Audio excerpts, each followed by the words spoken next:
27 जुलाई 2012 की ये बात है। उत्तर प्रदेश के जिला बुलंदशहर के एक गांव का मामला है। दरअसल एक लड़की स्कूल से पढ़कर अपने घर आ रही थी।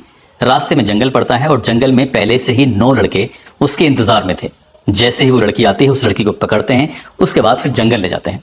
सभी ने बारी बारी से उस लड़की का बलात्कार किया, लेकिन एक लड़के ने इस पूरे घटनाक्रम को अपने मोबाइल में कैद कर लिया। दरअसल ये वो दौर था जब मोबाइल ने अपनी जड़ें जमाना शुरू कर दिया था। एंड्रॉइड फोन लोगों के हाथों में आने शुरू हो गए थे। खुशी खुशी वो वीडियो जरूर बना लिया था, लेकिन वीडियो बनाने के बाद उस लड़की से कहा कि यदि तुमने किसी को कुछ कहा तो फिर इस वीडियो को वायरल भी कर दिया जाएगा। लड़की चुप रहती है, लेकिन वो वीडियो सचमुच वायरल हो जाता है और उसके बाद शासन, प्रशासन और पुलिस सक्रिय होते हैं और आरोपियों के खिलाफ कार्रवाई करते हैं। दरअसल आज का ये दौर कुछ ऐसा दौर चल रहा है कि छोटे से छोटे लम्हों को लोग अपने मोबाइलों में कैद कर लेते हैं और वही घटनाक्रम फिर लोगों के लिए मुसीबत बन जाती है। आज की कहानी जो मैं आपको सुनाने जा रहा हूं, इस कहानी में बिल्कुल ठीक ऐसा ही होता है।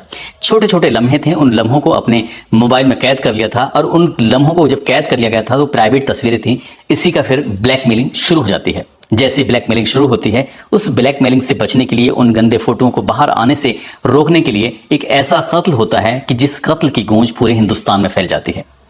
आदाब, नमस्कार, सत श्री अकाल। मैं उस्मान सैफी। आज की जो सच्ची घटना मैं आपको सुनाने जा रहा हूं, ये सच्ची घटना है महाराष्ट्र प्रदेश का शहर नवी मुंबई का एक इलाका है उरण तालुका। दरअसल यहाँ के रहने वाली एक 20 साल की लड़की जो कि एक कंपनी में काम करती है, डाटा एंट्री का काम करती है। 25 जुलाई 2024 की ये बात है। अपने घर से सुबह नौकरी के लिए निकलती है। जैसे रोजमर्रा की तरह उसे नौकरी पर जाना होता ही है, लेकिन जब नौकरी पर जाती है तो शाम को घर वापस लौट कर नहीं आती। घर वाले इंतजार करते हैं और थोड़ा परेशान हो जाते हैं। इस लड़की का जहां जहां भी कांटेक्ट था, संपर्क था, उसके जो साथी थे उन सबसे बातचीत की जाती है कि आज ये यशश्री शिंदे आई घर पर नहीं आई है, तो क्या इसके बारे में तुम्हें कोई जानकारी है? परिवार के लोग अलग अलग सदस्यों से, अलग अलग लोगों से, आस पड़ोस वालों से, सभी से बातचीत करते हैं, लेकिन उसका कहीं कोई खैर खबर नहीं मिलती।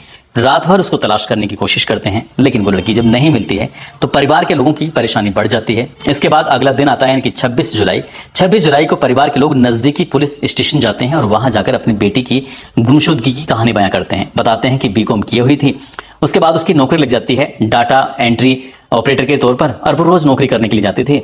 25 तारीख को घर से निकले, लेकिन लौट कर नहीं आए। पुलिस वाले इस मामले को गंभीरता से लेते हैं और गंभीरता से लेने के बाद उस लड़की का फोटो मांगते हैं कि फोटो कितना कैसा है, साथ ही उसकी उम्र कितनी है, उसके संबंध में जो भी जानकारियां थी वो जानकारी लेने के बाद ये आसपास के जितने भी थाने होते हैं वहां फोटो भी सर्कुलेट कर दिया जाता है। साथ ही वायरलेस पे एक सूचना जारी कर दी जाती है कि 20 साल की एक लड़की है जो कि उरण तालुका के इलाके की रहने वाली होती है। इसके बारे में जो भी कोई जानकारी देगा उसके लिए बहुत बहुत शुक्रिया।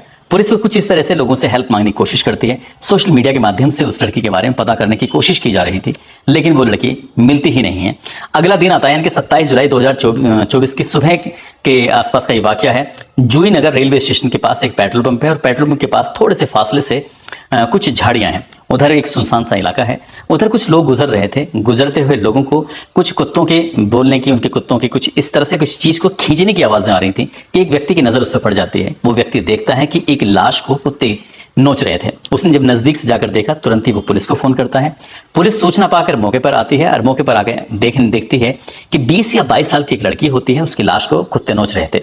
वो लाश किसकी है किसकी नहीं है, इसी बीच में एक फोटो जो सर्कुलेट हो रहा था, उस फोटो को लेकर पुलिस थोड़ा सा सक्रिय होती है। लड़की के घर वालों को सूचना दी जाती है। लड़की के घर वाले मौके पर पहुंचते हैं और वहां आने के बाद जब देखते हैं तो लड़की के शरीर पर चाकुओं से ताबड़तोड़ वार किए गए थे। उसका चेहरा पूरी तरह से बिगड़ चुका था। प्राइवेट पार्ट पर बहुत ज्यादा नुकसान पहुंचाने की कोशिश की गई थी। ऐसा लग रहा था जैसे चाकुओं से उसको भी गोदा गया है। आखिरकार परिवार वालों से कहा कि इसे देखकर बताइए कि कहीं ये तुम्हारी बेटी तो नहीं है, यानी कि यशश्री शिंदे जो लगातार 24 घंटे से ज्यादा समय से वो गायब थी। घर वालों ने देखा तो उसकी पीठ पर एक टैटू था। उस टैटू की वजह से उन्होंने कहा कि हाँ है तो वही, और साथ ही जो कपड़े लड़की ने पहने हुए थे, इनकी लाश ने पहने हुए थे, उस कपड़े से भी पहचान कर ली गई। टैटू साथ ही जो कपड़े थे उससे पहचान कर ली जाती है। लेकिन इस 20 साल की लड़की का दुश्मन कौन होगा, कौन इसे ताबड़तोड़ चाकू से वार करेगा, कौन इसके चेहरे को बिगाड़ेगा, कौन इसके प्राइवेट पार्ट को इतना नुकसान पहुंचाने की कोशिश करेगा। पुलिस के सामने कई तरह के सवाल थे। पुलिस इन सवालों का जवाब जानना चाहती थी, इसलिए पुलिस वालों ने इस लड़की से जुड़े हुए जितने भी लोग थे, डायरेक्ट हो या इनडायरेक्ट हो, सभी से संपर्क करने की कोशिश की ताकि इसके बारे में कोई जानकारी जुटाई जा सके। जितने भी लोग थे, खासकर उसमें एक लड़की होती है। लड़की कहती है कि इसने 25 जुलाई 2024 को हाफ डे से छुट्टी ले ली थी। कह रही थी कि मैं एक किसी दोस्त से मिलने जाना है, लेकिन मेरा मन नहीं है उससे मिलने का। जाना जरूर है, थोड़ी मजबूरी है। क्या मजबूरी थी ये तो यशश्री शिंदे ही जानते थे, लेकिन अब वो इस दुनिया में थी नहीं। अब घर वालों से बातचीत की जाती है कि तुम्हारा किसी पर शक हो जो इसे इस रूप में नुकसान पहुंचा सकता है। तब परिवार वालों की कहानी याद आती है। साल 2019 के आसपास की बात है कि इस लड़की को एक टैक्सी ड्राइवर होता है जो कि ऑटो वगैरह चलाता था, एक ड्राइवर होता है जिसका नाम दाऊद शेख होता है। दाऊद शेख नाम का लड़का इसे अक्सर परेशान किया करता था। परिवार वाले परेशान हो जाते हैं और नजदीकी पुलिस स्टेशन में इसके खिलाफ संबंधित धाराओं में मुकदमा दर्ज कर देते हैं। क्योंकि लड़की की उम्र उस वक्त 17 साल के आसपास होती है, इसलिए उस पर पोक्सो एक्ट की धाराएं भी जुड़ जाती हैं। उस लड़के को गिरफ्तार किया जाता है और गिरफ्तार करने के बाद उसे जेल भेज दिया जाता है। लगभग 1.5 महीने के आसपास वो जेल में रहता है और जेल से वो छूटकर चला आता है। लेकिन पुलिस वालों ने अब उस लड़के को ढूंढना शुरू किया तो पता चला कि उसने तो मुंबई छोड़ ही दी है, वो मुंबई कभी दिखाई ही नहीं दिया। आखिरकार पुलिस ने उस लड़के से जुड़ी हुई तमाम जानकारियां जुटाने की कोशिश की और पुलिस ने एक टीम गठित की कि इस लड़के को ढूंढना है किसी भी तरकीब से। बाकी जो अन्य टीमें होती हैं, अन्य जो जांच करने का मामला होता है, तो कुल मिला के पुलिस ने उन टीमों को लगा दिया। कई टीमें थी, सीसीटीवी कैमरे खंगालने हो या फिर लोगों से पूछताछ करनी हो या मोबाइल का लोकेशन निकालना हो, तमाम तरह से पुलिस जांच पड़ताल में जुट जाती है। आखिरकार 30 जुलाई 2024 को कर्नाटक प्रदेश का एक जिला लगता है गुलबर्गा और उसी का ही एक इलाका है शाहपुर की पहाड़ियां। दरअसल ये जो लड़का है जिसका नाम दाऊद शेख होता है, दाऊद शेख आखिरकार पुलिस को सुबह 5 बजे के आसपास 30 जुलाई को मिल जाता है।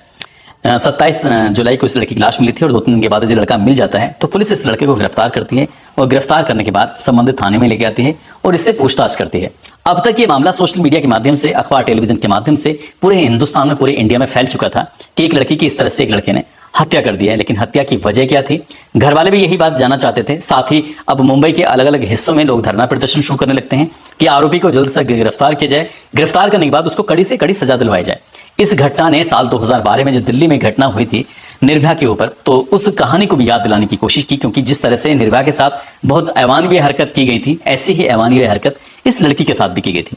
आखिरकार दाऊद शेख जब पुलिस के हत्थे चढ़ जाता है, उससे जब बात पूछी जाती है तो पुलिस की रिपोर्ट और मीडिया की रिपोर्ट, ये दोनों रिपोर्ट के आधार पर एक कहानी लोगों के सामने आती है। दरअसल दाऊद शेख और वो जो लड़की यशश्री शिंदे जो होती हैं, वो स्कूल टाइम से एक दूसरे को जानते थे, पहचानते थे। ये दोनों एक दूसरे से रिलेशनशिप में भी थे और दोनों एक दूसरे के काफी नजदीक आ जाते हैं। लेकिन दोनों के बीच में दरार पैदा हो जाती है और जैसे दरार पैदा उनके बीच में हो जाती है तो ये बात घर वालों को पता चल जाती है कि एक लड़का एक लड़की को बेइंतहा परेशान करता है। यानी कि अब उन अपनी बेटी को लेकर वो थोड़ा चिंतित हो जाते हैं। उस लड़के के खिलाफ वो संबंधित धाराओं में मुकदमा दर्ज कर लेते हैं और मुकदमा दर्ज करने के बाद उस लड़के को जेल भिजवा दी जाता है। वो लड़का जेल लगभग 1.5-2 महीने के आसपास रहता है। उसके बाद फिर यहाँ से हमेशा के लिए चला जाता है और इस लड़के जब जेल गया था तो उसका कॉन्टैक्ट टूट जाता है। लेकिन जैसे जेल से छूट के आता है तो फिर से ये लड़की के द्वारा कॉन्टैक्ट में आ जाता है। अब लड़के की कोशिश ये रहती थी कि वो उससे शादी करना चाहता था, साथ ही उसे मुंबई से अपने होम स्टेट होता है, अपनी जगह जहां वो रहता था, उसे वहां ले जाना चाहता था। लेकिन लड़की यहां जाने को तैयार नहीं थी। इस बीच में जब लड़का लड़की आपस में मिलते थे, बातचीत करते थे, तो लड़का कई ऐसे लम्हे थे, उन लम्हों की तस्वीरों को अपने मोबाइल में कैद कर लिया करता था। ऐसा बताया जाता है कि कई प्राइवेट तस्वीरें थी लड़की की जो उस लड़के के मोबाइल में थी और लड़की को यह बात थोड़ा परेशान भी करती थी। लड़का जब जब उससे मिलना चाहता था तब तब उन प्राइवेट तस्वीरों को कहता था कि मैं सोशल मीडिया पर वायरल कर दूंगा, नहीं तो तुम मुझसे मिलने के लिए चले आओ।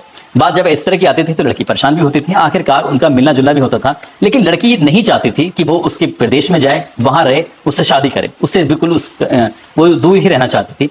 लेकिन उस लड़के ने 25 जुलाई 2024 को एक सोशल मीडिया पर प्राइवेट तस्वीर थी उसको शेयर कर दिया। वो तस्वीर शायद इतनी आपत्तिजनक नहीं थी, लेकिन उस लड़की को पता था कि इसके अलावा शायद कई और तस्वीरें हैं जो अगर डाल दी गई सोशल मीडिया पर तो उसकी बड़ी बदनामी हो जाएगी। आखिरकार उस लड़की ने उस लड़के से रिक्वेस्ट की कि प्लीज तुम ये सब काम मत करो। तब लड़का उससे जिद करता है कि तुम्हें मिलना पड़ेगा और मिलने के लिए उसके लिए एक जगह कोटना का इलाका होता है, वहां जगह निर्धारित कर दी जाती है। लड़की जब अपने ऑफिस से निकलती है हाफ डे की छुट्टी लेकर तो अपनी सहेली के पास जाती है और थोड़ा उदासी मन से कहती है कि मैं उस लड़के से बिल्कुल भी मिलना नहीं चाहती, लेकिन क्या करूं, मेरी बदकिस्मती, मुझे उसके पास जाना पड़ रहा है। हालांकि उसे पूछा गया किसके पास जाना चाहती है तो लड़की उसका नाम वगैरह नहीं लेती है, लेकिन कुल मिलाकर वहां पहुंच जाती है कोटनाका रेलवे स्टेशन। वहां जाकर दोनों बातचीत करते हैं और बातचीत करने के दौरान यही पता चलता है कि वो मुंबई से उसको कर्नाटक प्रदेश में अपने होम टाउन उसको लेके जाना चाहता था, उसके साथ शादी करना चाहता था। लड़की ने साफ मना किया। ये बातचीत करते करते कुछ ऐसे सुनसान जगह पहुंच जाते हैं। लड़के को बहुत ज्यादा गुस्सा आ जाता है क्योंकि वो उसकी बात नहीं मान रही थी और उसके पास पहले से ही चाकू मौजूद होता है। उस लड़की पर वो ताबड़तोड़ वार कर देता है, तब तक वार करता है जब तक क्या उस लड़की की मौत नहीं हो जाती, यानी कि उसके प्राण नहीं निकल जाते। अब यहां से उसको बहुत भारी मात्रा में नुकसान पहुंचाकर वो यहां से सीधा अपने वापस बेंगलोर जाता है, अपनी दादी के पास जाता है, अपने मोबाइल को स्विच ऑफ करता है। स्विच ऑफ करने के बाद शाहपुर की पहाड़ियों में जाकर अपने गांव की तरफ जाकर छिप जाता है। वो जानता था कि देर से देर पुलिस आएगी जरूर, उसे पकड़ेगी जरूर, लेकिन पुलिस ने उसे मुस्तैदी दिखाते हुए उसे पकड़ लिया। और इस कहानी से, इस घटनाक्रम से जुड़ी हुई छोटी से छोटी बात को पुलिस तलाश करने की कोशिश कर रही है। जब लड़की की सीडीआर निकलवाई जाती है तो उसे ये पता चलता है कि लड़का और लड़की की आपस में बातचीत भी चल रही थी, लेकिन एक और लड़का था जो कि जिसका नाम मोहसिन है, जो कि कर्नाटक प्रदेश का ही रहने वाला होता है। मोहसिन की इससे बातें क्यों होती हैं, जब इसके बारे में पता करने की कोशिश की गई तो पता चला कि दाऊद और मोहसिन दोनों आपस में दोस्त होते हैं। जब मोहसिन का यानी कि दाऊद का उस लड़की से झगड़ा हो जाता था, विवाद हो जाता था, तब मोहसिन इनकी मध्यस्थता करता था, इनसे दोनों की आपस में बातचीत कराने की कोशिश करता था। एक बात तो ये निकल के सामने आई है, शायद इसमें लव का जो ट्रायंगल है वो भी इसमें निकल के सामने आ रहा है। लेकिन पुलिस अभी इस मामले की जांच पड़ताल में जुटी है। इस घटनाक्रम से जुड़े हुए छोटे से छोटे पहलुओं पर जांच पड़ताल कर रही है और पुलिस की कोशिश है कि जो आरोपी है, दाऊद हो या उसके साथ में कोई अन्य और भी आरोपी हो, जितने भी आरोपी हो, चाहे अकेला हो या उसके साथ और भी कई साथी हो, उन्हें किसी भी कीमत पर बख्शा नहीं जाएगा। पुलिस की इस तरह से कोशिश है। दोस्तों, इस पूरे घटनाक्रम को सुनाने का उद्देश्य किसी को परेशान करना नहीं है, किसी का दिल दुखाना नहीं है, बल्कि आपको जागरूक करना है, आपको सचेत करना है, आपको बताना है, जताना है कि आप किसी से भी दोस्ती करने से पहले 1000 बार जरूर सोचें कि कम से कम किस आदमी से दोस्ती की जा रही है, कहीं भविष्य में वो उसका कहीं गलत फायदा तो नहीं उठाएगा। यदि दोस्ती हो भी रही है तो कम से कम जो अपनी तस्वीरें हैं, अपनी वीडियो हैं, इसे बनने से रोका जाए। अगर कोई वीडियो बनाता है, तस्वीर खींचता है तो उसका विरोध किया जाए, क्योंकि वो उस भविष्य में इन फोटो का गलत इस्तेमाल करेगा, ऐसा जरूर हो सकता है। इसलिए खासकर ऐसी चीजों में ना पड़े तो ज्यादा बेहतर ही होगा। नहीं, अगर ऐसा लड़की के साथ जो फोटोग्राफ्स खींचे गए थे, अगर ये नहीं होते फोटो, तो शायद कभी दाऊद शेख उसका गलत फायदा नहीं उठा पाता, कभी उसको ब्लैकमेल नहीं करता, कभी उसको इस रूप में चोट नहीं पहुंचा पाता।